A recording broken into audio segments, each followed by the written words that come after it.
Hi everyone, my name is Janos Martin, and I'm going to be moderating the discussion tonight. Welcome to New York Civic's event discussing campaign finance reform at the New York State level. Before we get started, and I'm sorry we're a little bit late, I want to everybody give a round of applause to Ben, the new director of New York Civic, who's putting on his first event tonight.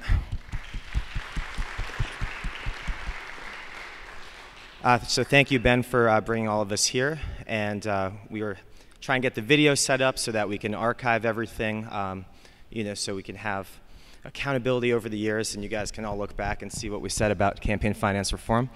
So I had some opening remarks about campaign finance reform in general at the national and state level, but this is a New York Civic crowd, so I'm going to assume some knowledge.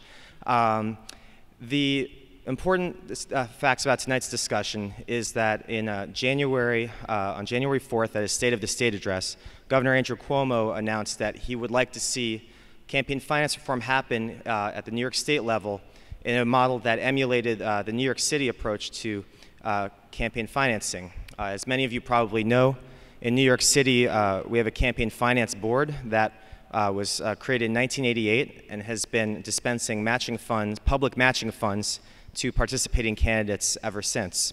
That system has become an increasingly attractive model to reformers across the country in light of a couple major court decisions. Citizens United is, of course, a really famous decision that has garnered national attention.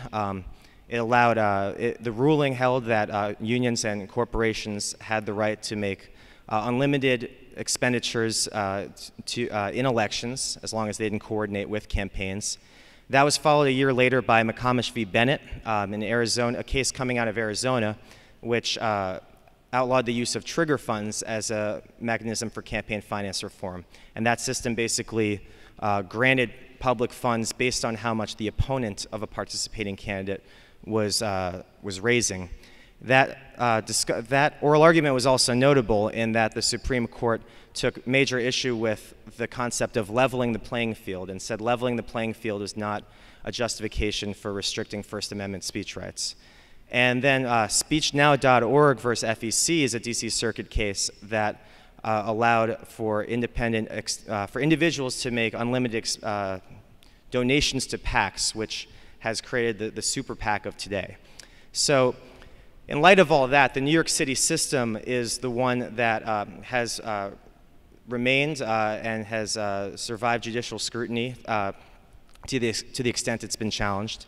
And we have with us three panelists, with hopefully a fourth one arriving momentarily, who are going to talk about how the system works today in New York City, whether they think it'll work in New York State, and whether, in general, they think it's been a positive thing for democracy, or if it brings more flaws than solutions to the table.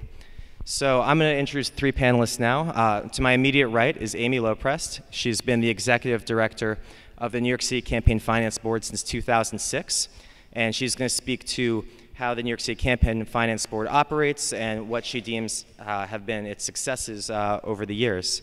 Right next to her is Jerry Goldfeder. He is an election lawyer practicing at Strzok and Levin. He can be found advising any number of candidates in New York City's biggest races every election cycle. He also teaches election law at the University of Pennsylvania Law School and Fordham Law School. And next to him, we have Dan DiSalvo. Dan is a senior fellow at the Manhattan Institute Center for State and Local Leadership and a professor of political science at the City College of New York. He's written extensively about political parties in America, unions, and other issues related to political science in America, and has a new book out about those issues called Engines of Change, Party Factions in American Politics, 1868 to 2010. So Dan's going to raise some questions about public financing as an effective campaign finance reform remedy, and whether the public would support such a policy. And finally, last but not least, we have Dr. Paul Vries, the president of New York Divinity School. He's an ordained minister who has written 3 books about ethics, and Paul will be talking about justice, community, accountability, and awareness, and how all of those ideals can be served by a public financing system. So without further ado, well, let me explain what we're going to do. We're going to have each of the panelists speak for about 5 minutes. I have a few follow-up questions, depending on whether they reach those topics in their opening remarks. And then I'm going to turn it over to all of you. We're going to put a microphone here at the front, and you can just come up and ask panelists your questions. And that's how we'll do it until 8 o'clock. And at that point, we're all going to stick around, but we'll have the event formally go till then. So without further ado, Amy Loprest. Okay, thank you. Can you hear me? That doesn't appear to be on, so, oh wait, maybe. That better? No. Here, I'll just use this one, okay. Figured out not to kill ourselves later. Okay, so just talking about not tripping on the wires later. So while I know you're all here to talk about public financing, I thought that it would be useful before we address the central question of whether taxpayer money should be used to finance campaigns. I think we should talk a little bit about the structure of the New York City system and why that structure allows the system of public matching funds to thrive. There are several key components to our program, and these are important because it ensures that there aren't two sets of rules, that candidates don't get any kind of reward for opting out of the public financing system, which of course under constitutional law is a voluntary system. There are reasonable contribution limits. For mayor, for example, the contribution limit is $4,950. By way of comparison, for governor, the contribution limit is $60,800 for primary and general election combined. The $4,950 for mayor is for primary and general election combined. For city council, the contribution limit is $2,750 compared with the state senate limit of $16,800. There are also additional lower contribution limits for people who want to contribute who are doing business with the city of New York. And these doing business limits encompass a wide variety of types of doing business, and really they're the most comprehensive in the country. They include not only people who have contracts with the city government, but also people who do land use dealings with the city government. And those contribution limits, just for comparison, for mayor are $400 and for city council $250. In addition, there are several contribution prohibitions. Candidates are prohibited from taking contributions from corporations, from limited liability corporations, and from partnerships.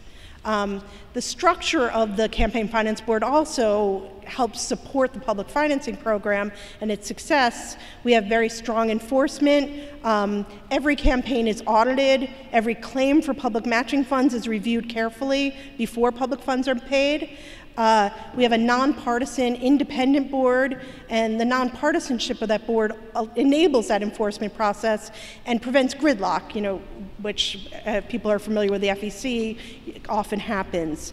In addition, the City Council, when they passed the law, wisely put in a built-in review for the system. After every election, the board is mandated to review how the program worked in the previous election and make suggestions for changes, and that keeps the program current, which is very important in making it palatable for candidates.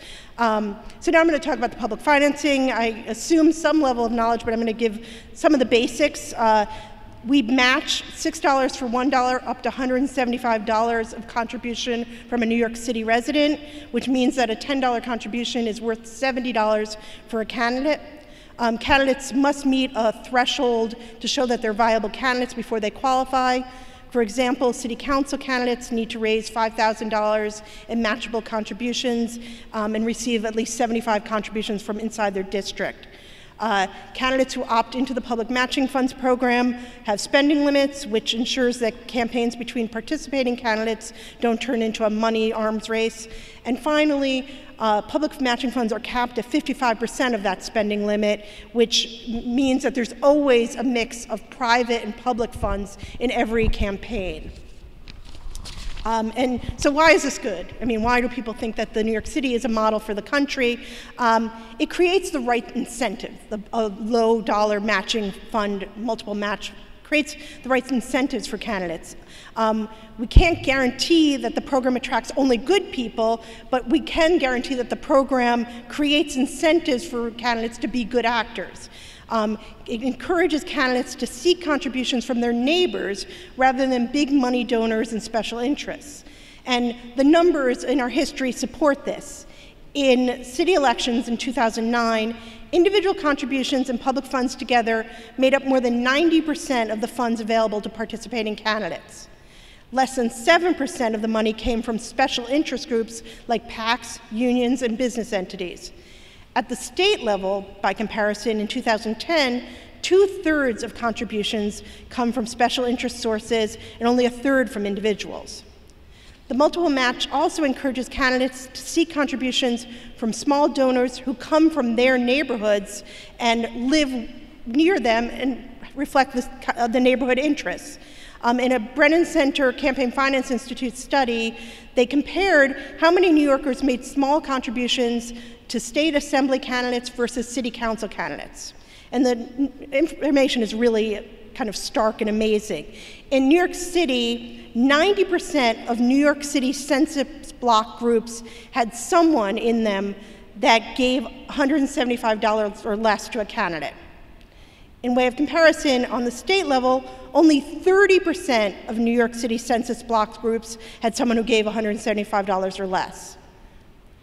Those differences are really become even more stark when you step out of like the traditional Manhattan-centric big money areas that people give.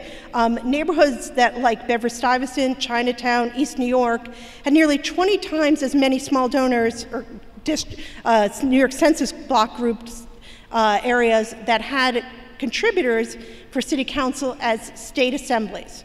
So I mean, 20 times more people were giving from the neighborhoods than on the state level. I mean, it's really, really an important information, and I commend everyone to look at the Campaign Finance Institute study, which is a very interesting comparison of the data for New York City and what would happen likely on the state level.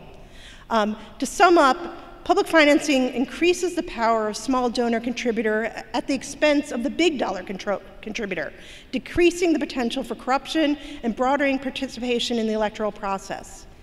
In a time where voter turnout is low and New Yorkers are cynical about their government, we at New York City and the board, the staff, are really proud that people in the New York State and across the country are looking at the New York City program as a model for reform in Albany. Thank you.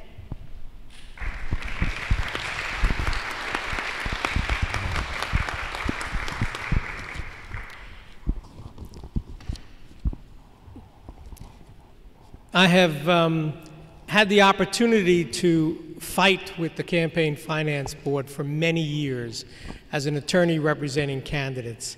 And we've battled each other because they're such tough regulators. But that's really what makes them terrific. And they do a great job. There's a number of people here tonight from the Campaign Finance Board, and they really make the system work very well. I myself was a beneficiary of the campaign finance system in 1989. During the very first year there was an election where there were matching funds. In 1989, the city council seat for the West Side was vacant, and 8 of us ran for the city council, and the winner, Ronnie Eldridge, got about 115% of the vote. But I got my matching funds, and I was able to wage what do you say when you lose? A spirited campaign. And were it not for the campaign finance law that we have in the city of New York, many candidates would not be able to run. They would not be able to, because they don't have connections with people with a lot of money. I attended a conference in Washington, D.C. in 1998. It was the first national conference of the National Voting Rights Institute, which had been an ardent supporter of clean elections, campaign finance reform, and it was postured as campaign finance reform is the next civil right. And when you think about it, our democracy, the way we elect people, is it's a difficult process. Most people are not able to participate because they're involved in trying to raise money.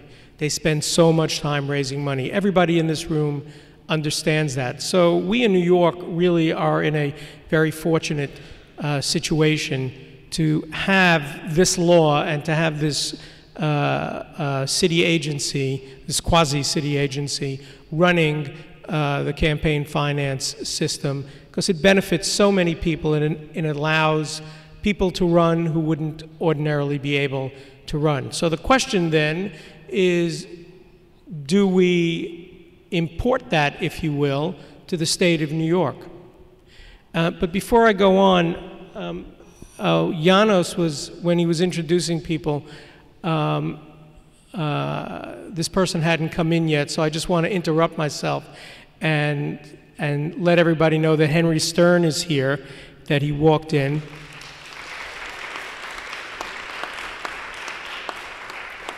Henry Stern, I have to say this the right way, he's been a reformer for longer than he's been a reformer since my bar mitzvah, that many years. So thank you, Henry, for starting New York Civic, which leads us to where we are today. The governor of the state of New York, when he first ran, proposed that we have campaign finance law similar to New York City in the state.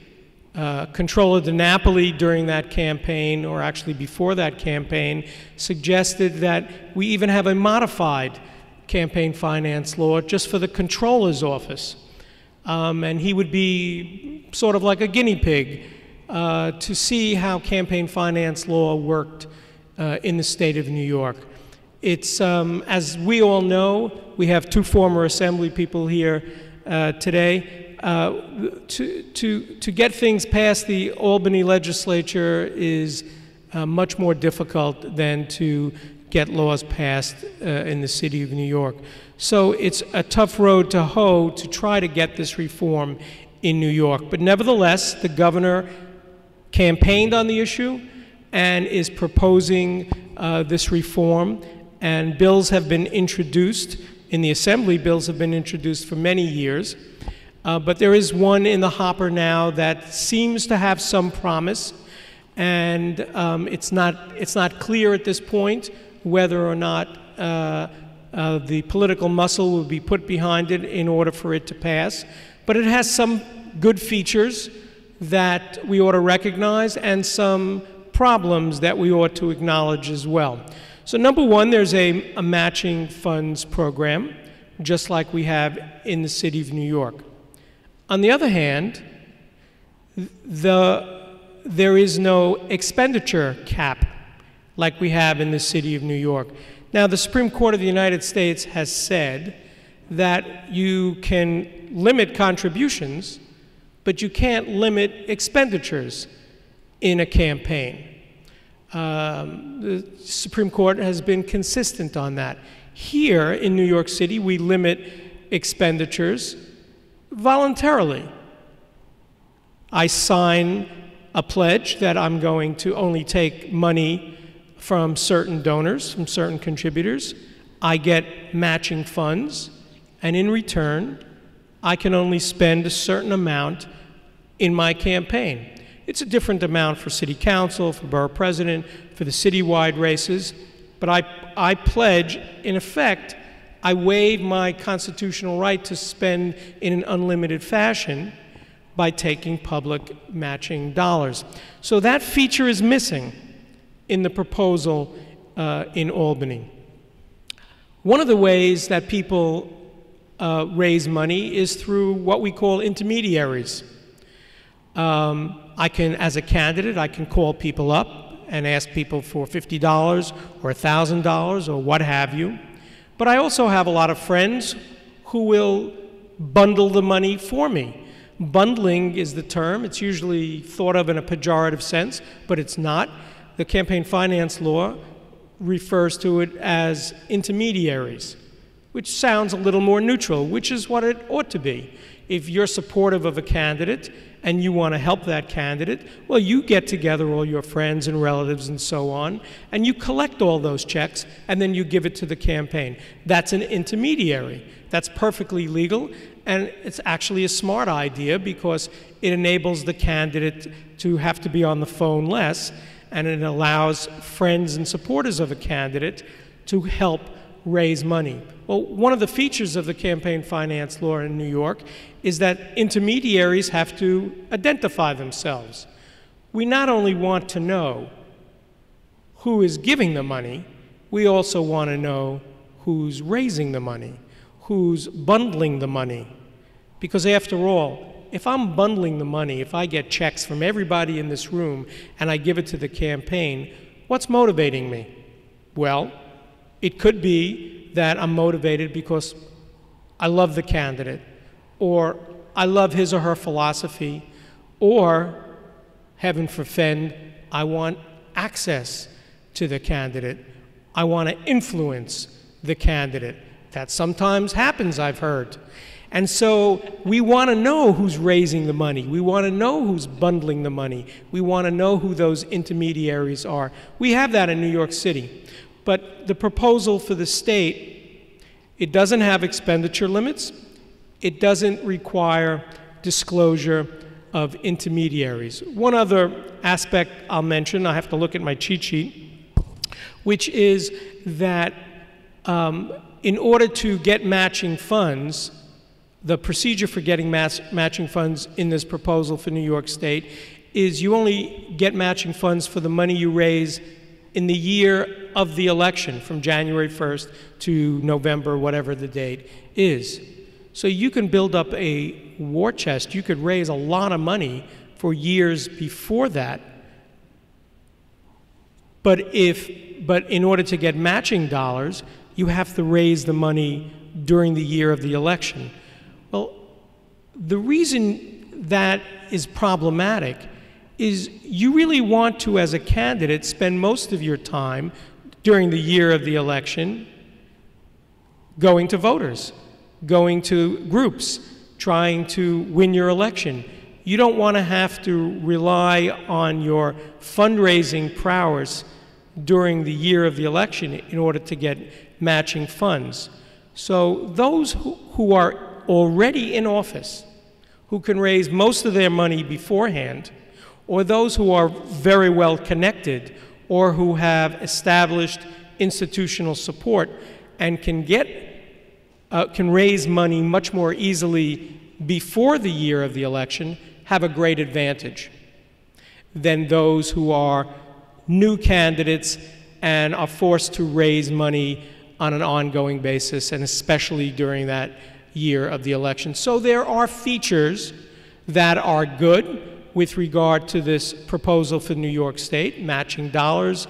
There are limits to there's also, I should mention, there are limits to contributions, but there are features that really need some change, some modification, if the proposal is going to be meaningful and is going to reduce the influence of money and improve disclosure for a better campaign finance system.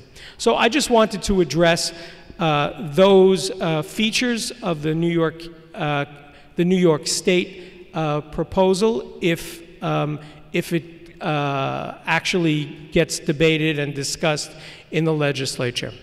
And at this point, we'll turn it to the next speaker. Thank you.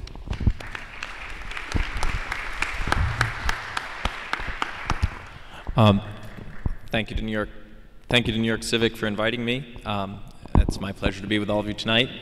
I think in discussing proposals for public financing of campaigns in New York State, I think we need to ask at least one really important question right at the beginning, which is, what are the pressing political problems that public financing of campaigns is supposed to address? And I came up with 5 potential candidates. One, Corruption, or the appearance of corruption in government, which is based on the widespread view that politicians' behavior is heavily influenced by campaign donors. 2, flagging participation in the electoral process. The idea being public financing will expand the number of donors, and the new donors will be unlike the old donors, who have tended to be older, more white, and more male. 3, the poor quality of candidates and elected officials. Public financing of campaigns will expand the candidate pool by lowering barriers to entry, and it will increase the likelihood that challengers will defeat incumbents. 4th, lack of citizens' trust in government. So when the public pays for it, they'll expect a better product in return. 5th, the huge sums of money that are spent on political campaigns. By getting people to voluntarily accept public financing, they'll limit their spending, and that'll reduce the amount of money sloshing around the campaigns. Well, if those are the 5 problems public financing is meant to address, the next question would be, will public financing of campaigns ameliorate these problems? And I'll make a case on each one for a healthy dose of skepticism. For corruption, the view that politicians' votes on legislation are strongly influenced by campaign donors, given the existing social science evidence on this, is false. The overwhelming majority of peer-reviewed academic studies by political scientists find that campaign contributions have no effect on representatives' voting behavior. On most issues, representatives' voting records are clearly explained by the character of their district and their own ideological proclivities. In addition, most donors are very uncertain about what they are getting by giving to candidates, which is why many of them do not give the maximum amount, even if they can easily afford to do it. Indeed, many donators are not seeking to give in order to influence legislators. They're being asked to do so by legislators themselves, their friends, and colleagues. Furthermore, research finds that there is no difference in many policy outcomes between states that allow, say, unlimited corporate and union contributions and those that don't. For instance, states with unlimited corporate contributions do not collect less tax revenue from corporations than states that limit their contributions. Which is not to say that corruption is not an issue in New York State government. New York State legislature is arguably one of the most corrupt state legislatures in the country. In recent years, 12 state legislators have been indicted or convicted for stealing from the public purse. But this has very little to do with campaign finance law. Rather, it has much to do with state-funded nonprofits controlled by members of the legislature. In the Albany political world, nonprofits are often synonymous with criminal enterprises. Think of Efrain Gonzalez and more recently Pedro Espada.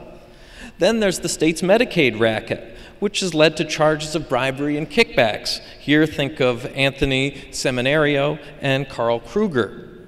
Finally, there's the giant lobbying apparatus.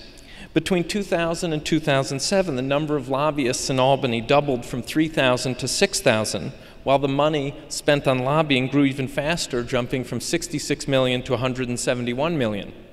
New York State now has 24 lobbyists per legislator, the most of any state in the country. Turning to participation, and I think what's been said here is indicative, that is, New York City's experiment with public financing shows that it does tend to increase the number of small donors. But this has a significant downside that hasn't been mentioned or is often overlooked, which is that it requires candidates to secure monies from more and more donors, and that means they have to work a lot harder raising money and spend more time doing it. Whether there's been a big change in the demographics of the larger donor pool remains to be seen, although Amy presented some evidence to suggest that it has indeed. Third, on candidates, most political science studies find that public financing does not change who runs for office or how many people run for office, nor does public financing improve the prospects of challengers in beating incumbents. Incumbents are really savvy people. They figure out ways to win. And as for candidate quality, a glance at the current New York City Council suggests that there's been, well, little improvement. Fourth, trust in government. Again, the academic studies find no relationship between public financing or campaign finance reforms in general and increased citizen trust in government. Fifth, money in campaigns. Does public financing reduce the overall amount of money sloshing around in campaigns? Probably not. Efforts to impose caps are often violated, and they have a poor track record. Just think of President Obama opting out of the federal system, and both candidates for president in 2012 will opt out. And where caps are in place that are strong, it often entices outside groups to make greater independent expenditures rather than give directly to candidates, which means there's still money being spent that just isn't being spent directly by the candidates. So I think on this point, however, the total amount of money sloshing around in campaigns is a subject on which I think reasonable people can disagree. One could ask, how much does it cost to have a vibrant democratic debate in contemporary New York State? It's an expensive media market. In 2010, some $200 million was given to candidates for office in New York State, according to the National Institute for Money and State Politics. And that sounds like a lot of money. But is it too much to spend to mobilize 8.5 million potential voters for democratic elections in which the elected officials are being asked to manage a $135 million budget that is part of a $1.6 trillion state economy? All told then, I think, surveying these reasons for doing it, it doesn't appear that public financing of campaigns will address many of the political problems advocates invoke. And I think one can go even further. Political campaigns can be seen as a public good, one that serves to mobilize and inform citizens. However, there's a collective action problem here, because the broad majority of citizens do not want to pay for this good. By huge margins, voters oppose being taxed for this purpose, and this is polling data going back 20 years. Voters want the widespread benefit of having office holders who are not beholden to special interests, but they would rather someone else pay the bill. And this explains why most of those who most strongly support public financing are those who are often asked to donate to campaigns. Surprisingly or not, Americans appear willing to let a select group of their fellow citizens pay for elections, even though they're clearly not happy with the current system. In sum, public financing of campaigns in New York State is a politically unrealistic and ultimately anti-democratic goal. It would represent a threat to free speech, among a dozen other unintended consequences which we can talk about.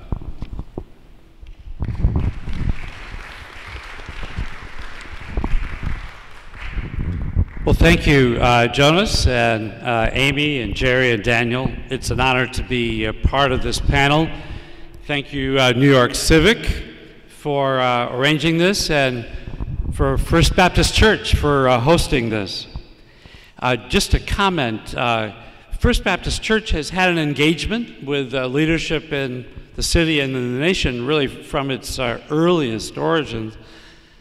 A pastor way back in the time of the Revolution was the chaplain of the United States Army as well, was pastor of First Baptist Church. It was down south of Wall Street in those days, but the same organization. And just to point out this marvelous building very briefly, we on the platform can see one of the most unusual rose windows ever. And this is, as I'm told, a symbol of democracy, because different groups in the church were able to choose different colors. It doesn't quite, in some sense, go together, but that's the beauty of Baptist groups and beauty of democracy. It has a kind of movement in process. Also, note how the platform faces into the intersection. And that was architectural choice that says something about the commitment, because you lose space doing that.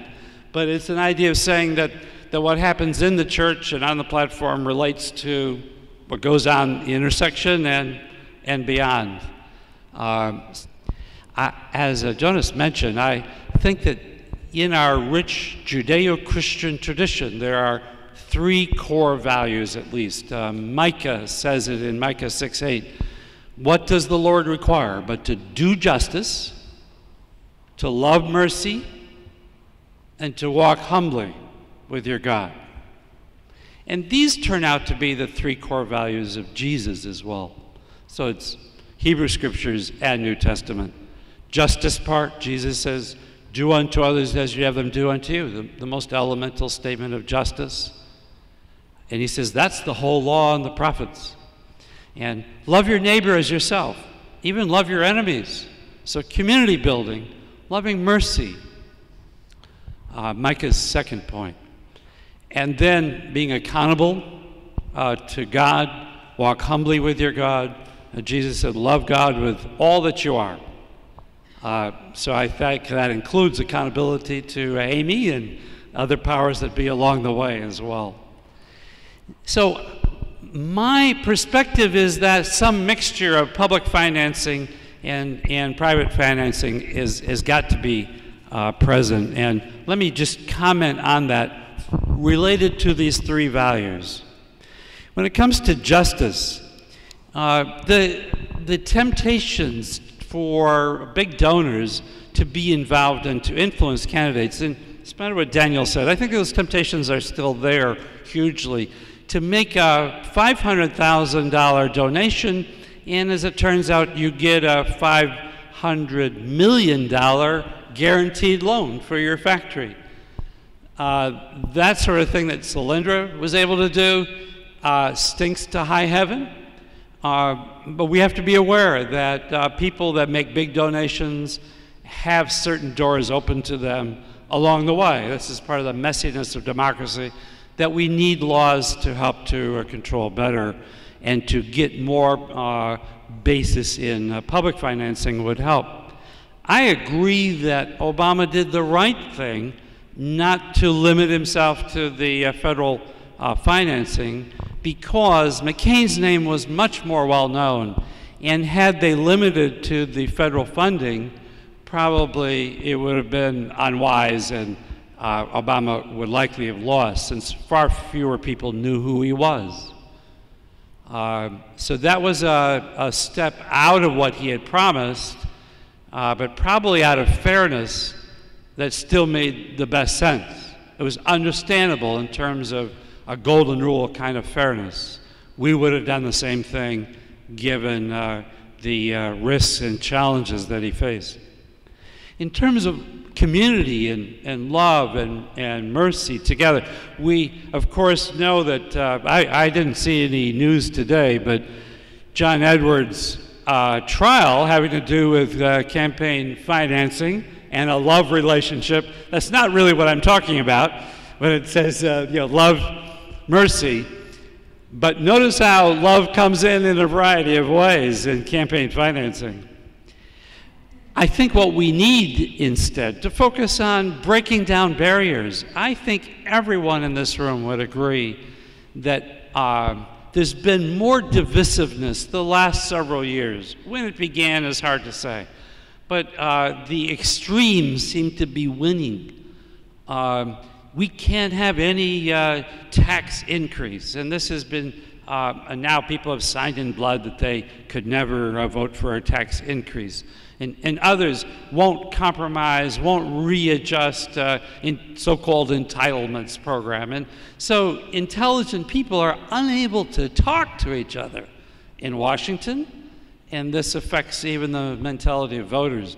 We may need a whole new crop of people in Washington, let alone Albany, to solve the problems we have, and public financing may be a key, even increasing it to help encourage new blood. But some area has to be changed so that there's much more of an attitude of breaking down those barriers, stopping the divisiveness and the name-calling and the extremism, and look for what can be the least bad choice on both sides, or on all sides. Usually there's far more than two sides. So community, love, mercy, those issues really do play a role, and we need to break down barriers and a better rethought public financing, with allowing that people who get recognition and can then add private funding within reasonable limits, as Amy suggested. Even if we have to revisit what those reasonable limits are, we need to encourage far more participation. Then accountability. New York Times, I think it was yesterday, lead editorial. We've got to have the Chamber of Commerce say who gives the money that Chamber of Commerce invests in campaigns. Well, why didn't they say also, let's open it up as far as the labor unions, or let's interview the labor union members that don't want the money going to candidates that they don't personally support. So if there's accountability, how is it going to be fair on all sides? If Chamber of Commerce has to disclose its donors, how are we going to have more equity on all sides as well? A terrible event occurred after the Proposition 8 passed in California. Proposition I didn't vote for because I'm a New Yorker, but I thought it was a reasonable proposition. But then people published the names of the major donors for the Proposition 8 campaign. And their homes were vandalized, their lives were intruded upon. And it was, accountability is lovely, but abuse of the donors, rather than addressing the issues, there have to be protections of the donors so that people can donate legitimately without fearing for their safety and health and the protection of their properties. And that could happen in any state. California was especially a vivid example a couple of years ago. But again, accountability. I believe in accountability. We want to know who's behind these candidates. That's a good idea. But we need to have a civic attitude. And the New York Civic, while named, a civic attitude toward people that put themselves out to give significant donations for causes or candidates. So I still believe these core values in our Judeo-Christian tradition, biblical values, in the Hebrew Scriptures and in Jesus' teaching, justice issues, care and community and love issues, and accountability all matter, and all of them, I think, support a blend of public financing and private financing with good accountability, good fairness, and breaking down the barriers in community. Those are my reflections for you this evening.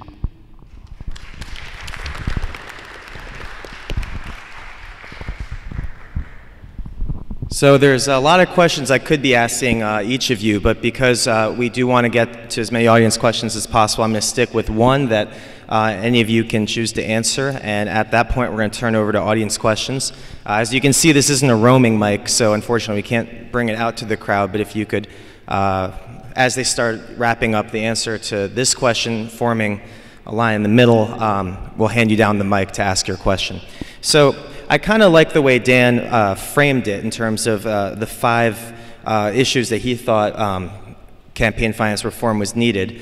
And putting aside some of the more statistical ones, because we could throw around statistics back and forth about trust in government and things like that, there's 2 that struck out for me that I want to hear your reflections on. One is, are we getting better candidates because of public financing? And 2, what do you think the relationship is between the financing of campaigns and corruption, or the appearance of corruption, as Paul briefly touched on with Solyndra, but I'm thinking more in the New York City and New York State level. So if that could kind of guide your answers, we'll move on to the audience after that. Well, I guess it's impolitic for me to comment on the quality of the candidates, but I mean, I will say that over and over. They're all good. Yeah. Over and over, I do hear, something that Jerry said, is that many people say that they would not have been able to run but for the public financing. And thus, the people vote for the candidate, so I assume that the person who's elected is the person who is the majority's choice for their district. But the people who run, a wider variety of people run, people who would otherwise not be able to run are able to run, giving the voters a wider choice of people. So, people who before might have been the head of their PTA or, active in their church, have an issue, can run for city council, whereas otherwise they would not have been able to do so. And I think that because there is both private and public money in the New York City system, there definitely is, for the people of the city of New York, the appearance of corruption is less. The lower contribution limits, the seeking of smaller donor contributions, which has definitely happened as we've increased to a multiple match, is really important that the people in the city feel that they're part of the New York City electoral process, and therefore, I would assume, feel that it's less corrupt. And as you become more involved in an organization, you feel more of a part of it. And I think that that's a very important thing that the New York City public financing system has done. I think I'll just address the issue of disclosure.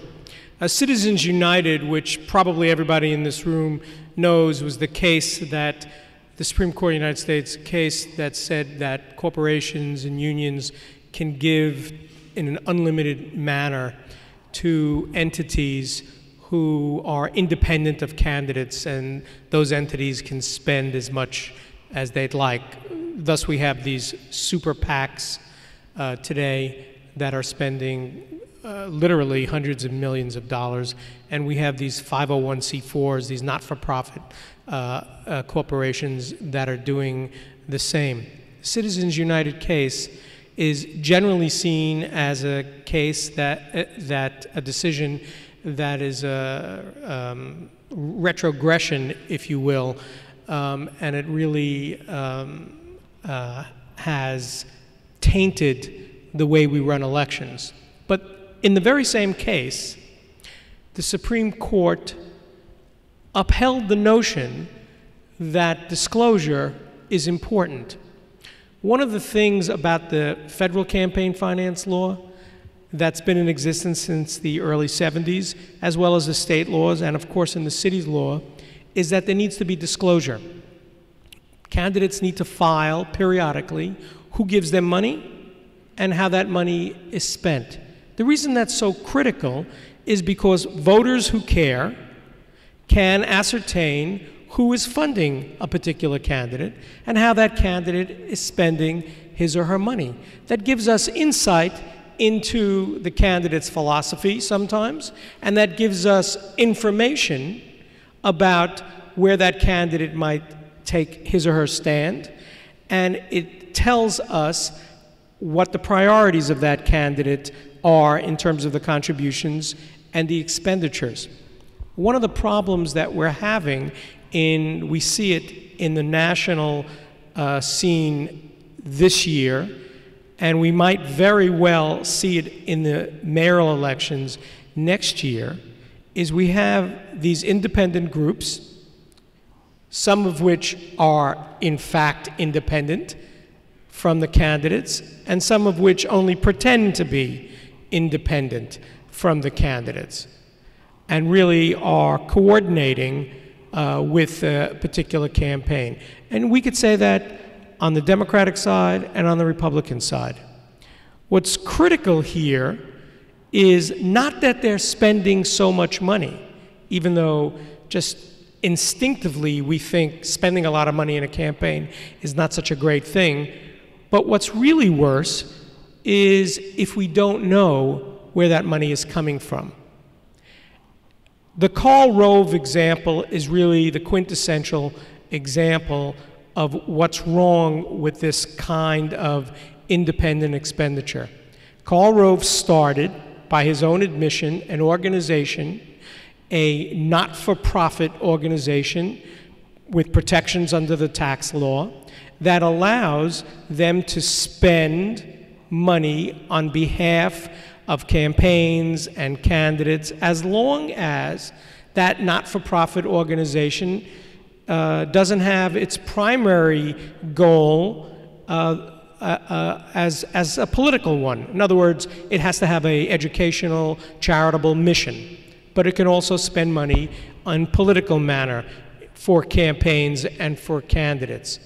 And he, just to use his example, he has spent literally hundreds of millions of dollars and promises to do the same over the next 8 months or whatever we have left to the election. The problem there is the money, but the real problem is because that organization doesn't file reports, disclosure reports, with the Federal Election Commission, as campaigns have to, federal campaigns, state campaigns, city campaigns, we don't know where that money is coming from.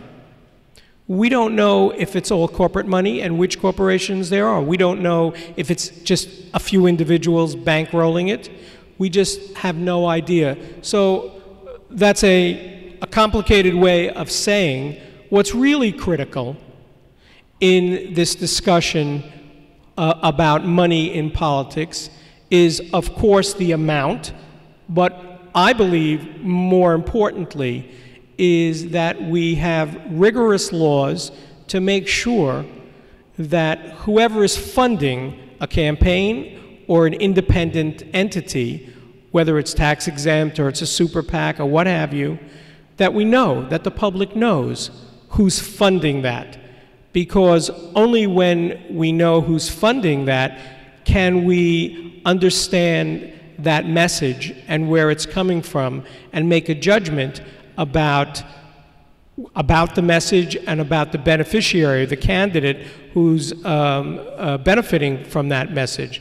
So, closing the circle, Citizens United, that awful Supreme Court case was a good, there was a good part about it, which is disclosure is important. Disclosure is not unconstitutional. Disclosure is something that we want to continue, and we want to continue to embrace that. And that goes back to my earlier comments when I was talking about the proposed New York State law, that the disclosure rules need to be beefed up there as well. And here in the city, we have excellent disclosure rules, and we ought to be happy about that and wish we had better rules for the federal election. I clearly don't have any comments on the question since my views were clear. I think the social science evidence is clear. It doesn't increase the number of candidates. It doesn't, you can have anecdotal stories, and I'm sure there are plenty, but over time, it doesn't seem to be borne out by the existing evidence. I'll just comment very briefly. I think in terms of better candidates, probably we do, but we can do far better. Maybe there are some people in the room here that should be running for office and need to know better how the public financing works and how they can set up a program to get the funding they need for a serious campaign. I would love to see a more proactive effort on the part of the city and for the financing office or some other way to get the word out, maybe New York Civic as well, to really drum up more candidates to increase the serious level of competition. And let's see about some citizens that have been thinking about it, maybe had a kind of call of God to do some civic leadership and needed a good shove, a good kick in the pants to get involved. We can improve this even better, and more participation is better. In terms of corruption, I think that's a constant process. You change the rules, there'll be people that'll find loopholes all over the place, however nicely we make the rules. We've seen that story over and over. But I think the disclosure of donors, as Jerry was mentioning, a big step forward. Having more disclosure, accountability, the light of day is an awesome way of helping clean things up. So I do think the trend is actually better on these 2 points and can be better yet. I guess good night, if I indulge. I know we only have 15 minutes left up, but I just want to mention 2 things. This is the danger of going first all the time, is that we have brought a lot of materials about the New York City program. So if anyone feels the call to run for city office, there's materials in the back, and I guess so if you want to, there's materials about our program, about the study that the Campaign Finance Institute did, all in the back of the room. So if you want to take some of the materials to learn more in depth what's going on.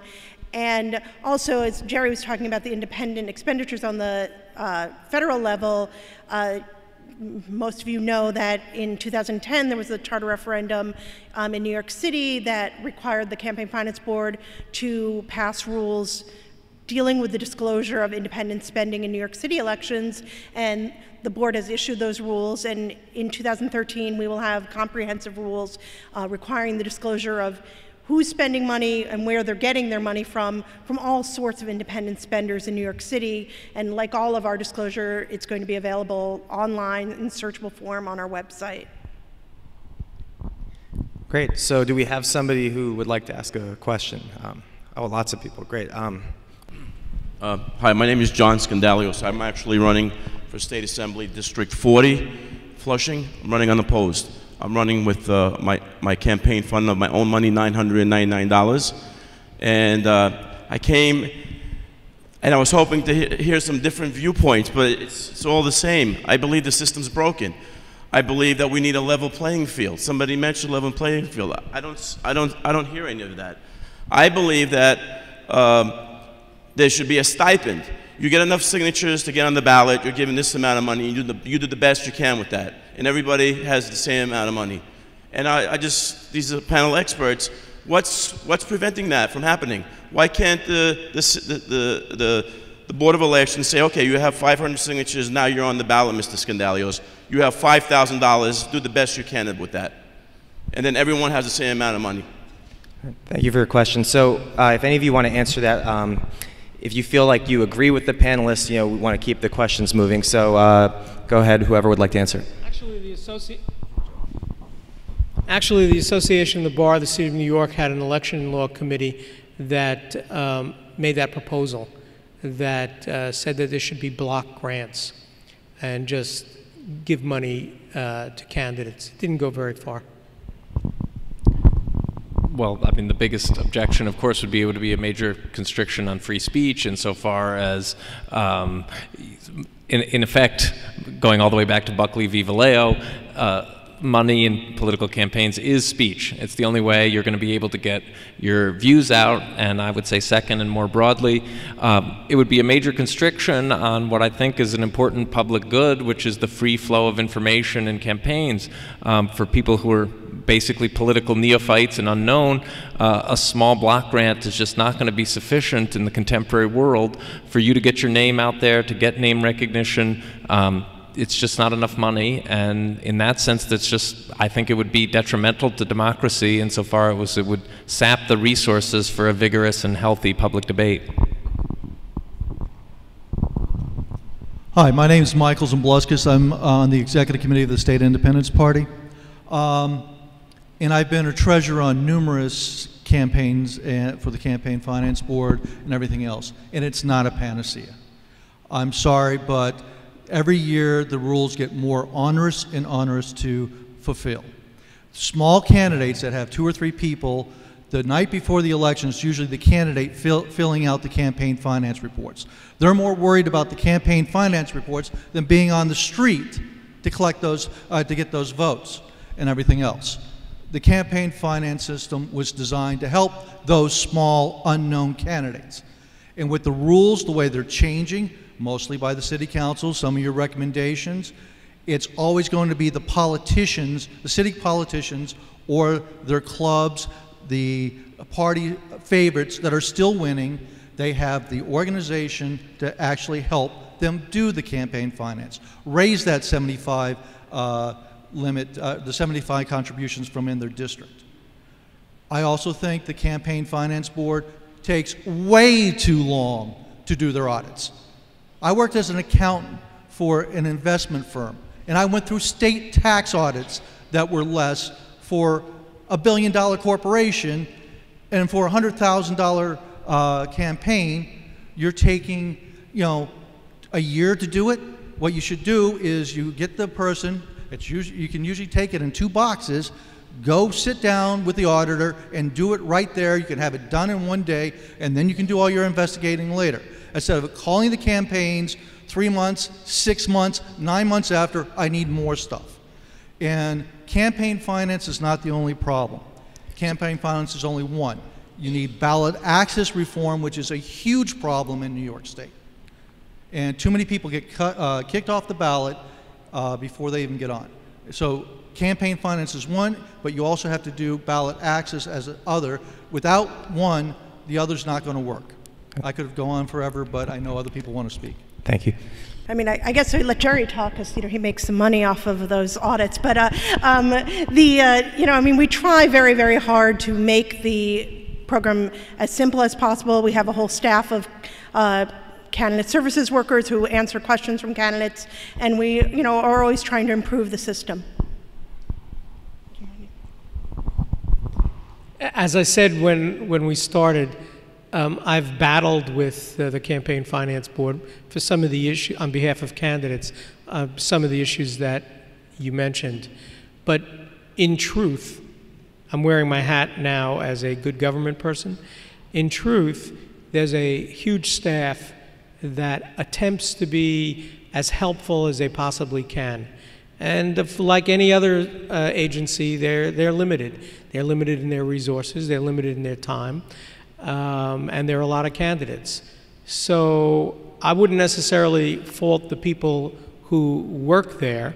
I do think that some of their regulations are a bit onerous and a bit picky, and I don't question that, but it's like any, and it's not just because I'm sitting next to Amy, it's, in truth, they have a difficult job, and after all, they're giving away public money. They're giving away, they're not giving it away, but people are getting taxpayer dollars. They need to make certain that it's being used properly, and every now and again, there is a candidate we learn about who's not using it properly. And we see that. The district attorney looks at it, the feds look at it. So it's important what they do, and it's not easy. Hi, I'm Edward Hockman, and the panel has actually touched upon a number of my points. Dr. Vries and Jerry could correct me. I believe there was a case about 50 or 60 years ago when the NAACP in Alabama was under attack by the state attorney general who wanted to see their membership rolls, who was supporting the, in the age of segregation.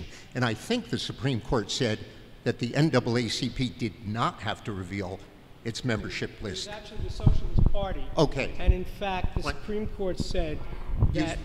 In fact, it was the Socialist Party. It was the Supreme Court of the United States related to the Socialist Party and revealing members and contributors and that kind of thing. I don't remember the exact details, but I do remember the holding, which is when there is a rational basis for not disclosing information because somebody would be harmed or they think they're going to be harmed, and if they can demonstrate that, then disclosure is not required. Do you think that would follow through in any political, if I had the Unabomber Party or the Muslim Brotherhood Party, and the members were in fear of their lives or whatever, could that prevent disclosure?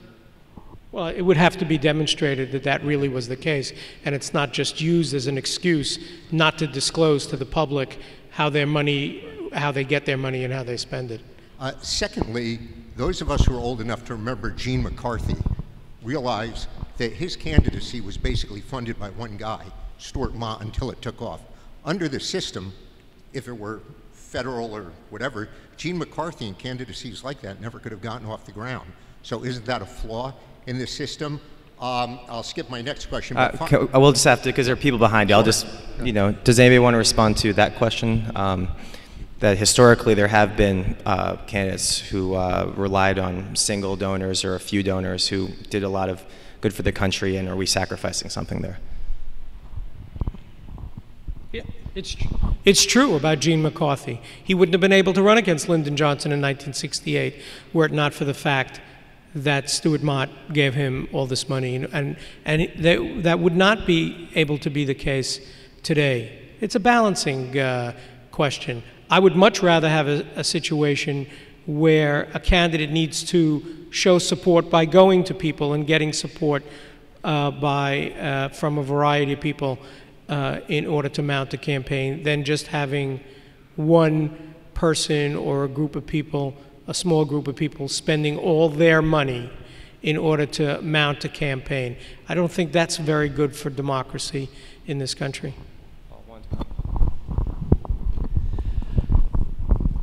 You know, I think it's hard to reconstruct history. What would have been if this had been disclosed in 1968? But Gene McCarthy was an inspiring guy. The media was infatuated with him as well. So I do think that a lot could have happened necessarily without a problem if that single donor hadn't given so much. Had he not, there might have been a better groundswell and he could have gotten the nomination. So necessity pushes in different directions at the same time. So I don't think that would be a proof against. My name is Laura Lopez, and I'm with the Democratic Club on the East Side. I thank you for your informative presentation. I wanted to learn more about this issue. I noticed there wasn't anything much said about this topic. It is clear, however, that the legislature will not adopt public financing of campaigns this year, interestingly, or any year. So my question is, like, why not any year? Is the time we have left, we probably don't have, you know, there's not probably much to say about it, but it speaks here about what possibilities, if any, there are for the legislature to act.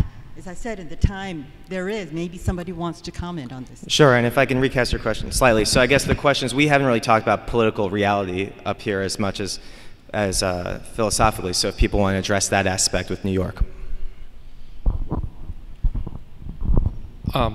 Well, the main political reality is that the Republicans in the state Senate currently are the majority, and they certainly won't vote for it.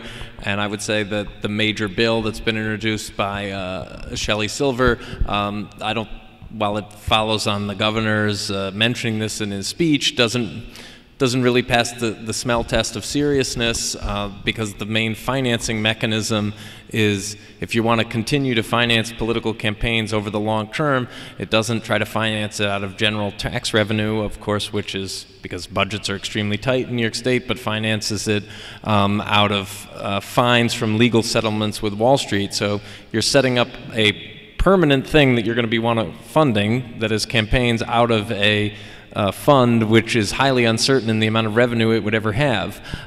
So in that regard, I mean, the political alignments both in the state Senate and I think the overall seriousness of the bill that Silver has introduced just isn't there.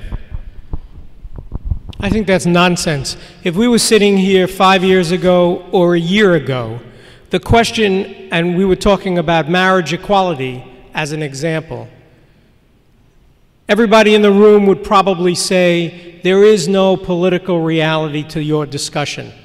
Well, we have a governor who is pledged to reform the campaign finance system in the state, and we have an assembly that has acted on it by putting bills in the hopper, and the state Senate, just because there's a Republican state Senate, you could have said the same exact thing in the discussion regarding marriage equality.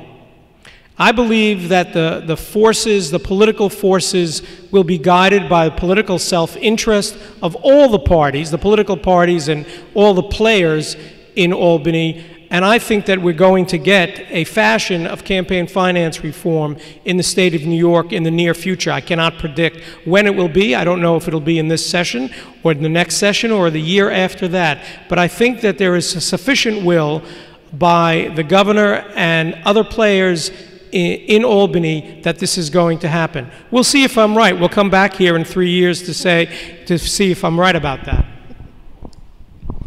Before you ask your question, I just want to address the disclosure issue really quickly, because there was a more recent Supreme Court case about disclosure over a gay marriage referendum, and I believe the Supreme Court voted 8-1 in that case that those names did not meet the rational basis test to stay private.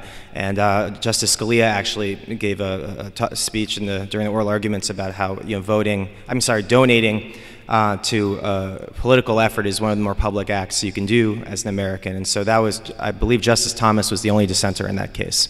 So I think we have time for your question, and then, My name is Helen Rosenthal, and I'm so glad you're here, Jerry. Always great to have your wisdom.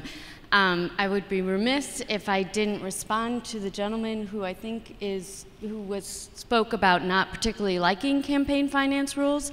I'm a candidate for city council in this district, and I think the rules force me to become a better candidate. They encourage democracy, and they encourage me to, go out and really get grassroots support, which hopefully at the end of the day will also get me elected. So really, the reason I stood up is to let you know that if there is anyone sitting here who lives in this area who would like to learn more about my campaign, I have information. My website is www.helenrosenthal.com, and I have a contribution card. So thank you very much. Right. Star? How's that? A solicitation in the middle of a forum on campaign finance. How could I not? In a religious setting, I want to say, I look at these things now from a historical point of view, having seen elections and reforms come and go over a number of generations. Can you guys hear? And I'm sorry, sir. Can you just hold it a little closer? Yeah.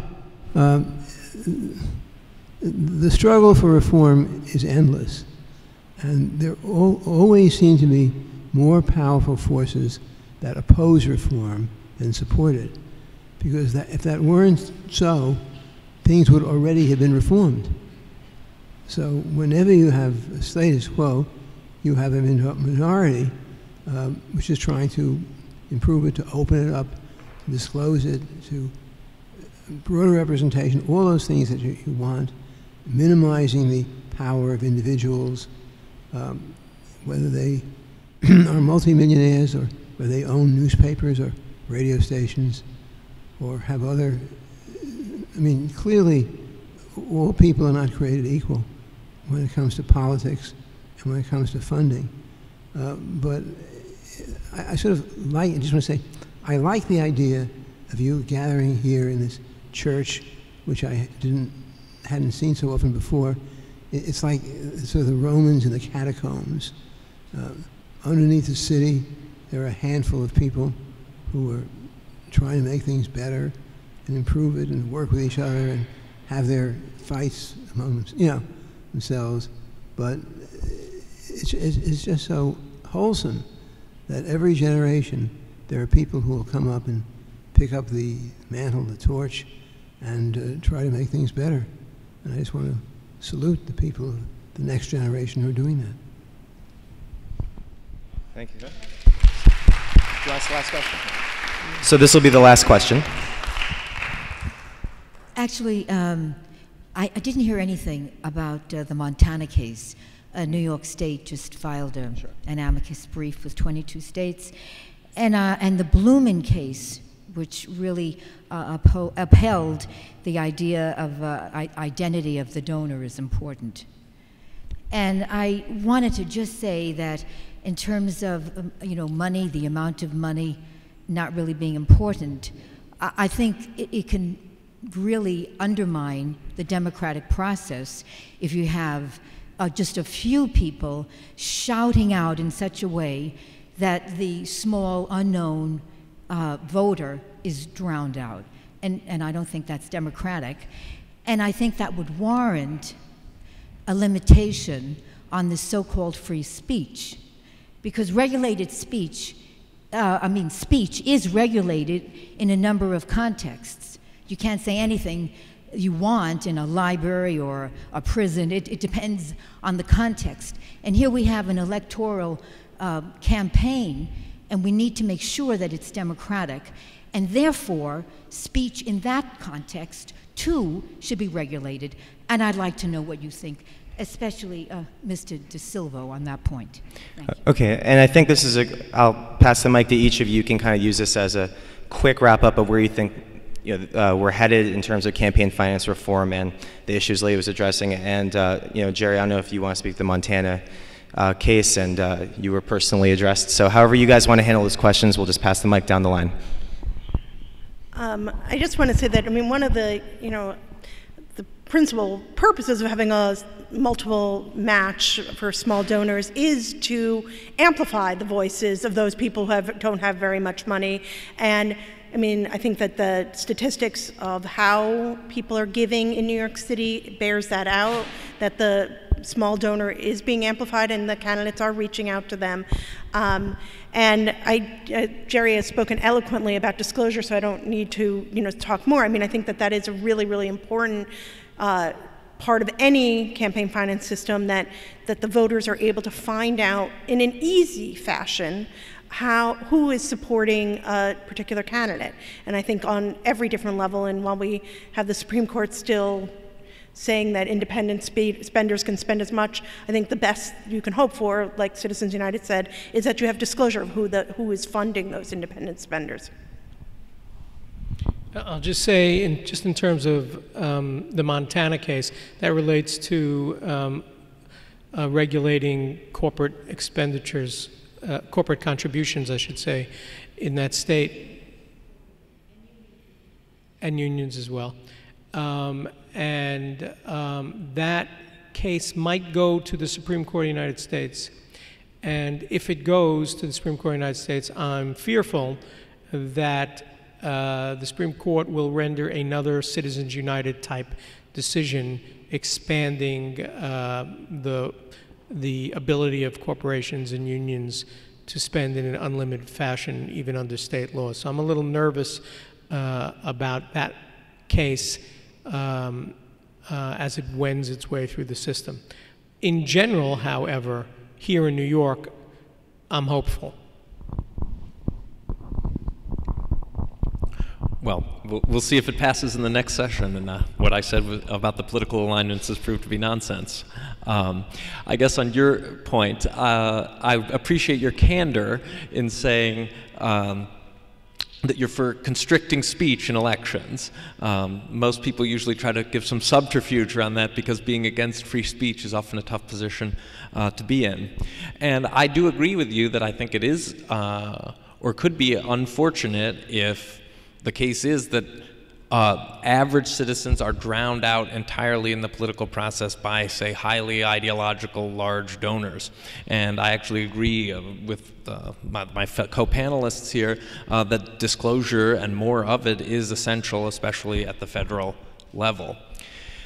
At the same time, I think that if you look at the federal level, what do you see? In fact, that leaving aside groups like American Crossroads, the Karl Rove Group, what's actually given to candidates, the vast majority of the monies federal candidates collect are small donations. Obama's campaign was built on the back of small donations. And even paradoxically, the Republican Party does in some ways better with small donations than the Democrats.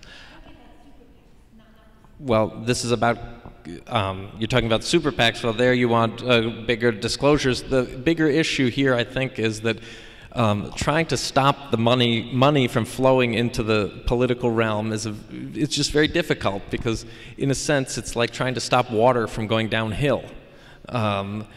There's always going to be ways in which money is going to come into the political system. It can be directed in better ways. I'm personally not in favor of things going to more things like super PACs. I would like to see it rechanneled back into the political parties in different ways, and strengthen the parties as organizations. But I think, again, we could have a very civic debate about which way you want to channel the water, i.e. the money, as it comes down the hill. But I think that creating more super PACs that with less disclosure is, I think, something that everyone on this panel agrees is probably not a healthy way to go. Oh, sorry. Well, again, thank you all for coming, and thank you, panel. It's been enlightening for all of us. Thank you, Henry, for your leadership and your ideas and your encouragement that generation after generation we're doing tinkering and hopefully making improvements for the next generations. On one hand, the risk is so huge. If a person makes a donation and then gets a contract, government contract, for 1,000 times as much as in the Cylinder situation, I mean, that is despicable to high heaven. So we want to have the kind of disclosure, the kind of limitation, at least, that inhibits this kind of behavior. The temptation is huge for anybody. On the other hand, we want a free-flowing democracy. We want the engagement of everybody and not to scare people away. So I do think a mixture of public funding and private funding, somewhat like the city has, could be a tremendous model more and more for other places. But most importantly, we need as citizens to be involved, and especially to break down the divisiveness and the extremism of so much of the recent debate.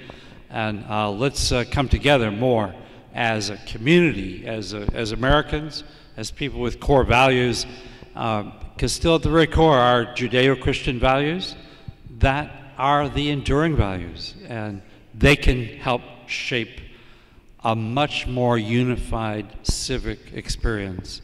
So I pray that's a result of our discussion tonight. Well, yeah, give a round of applause to all the panelists. And thank you all for coming and spending this time with us. Thank you.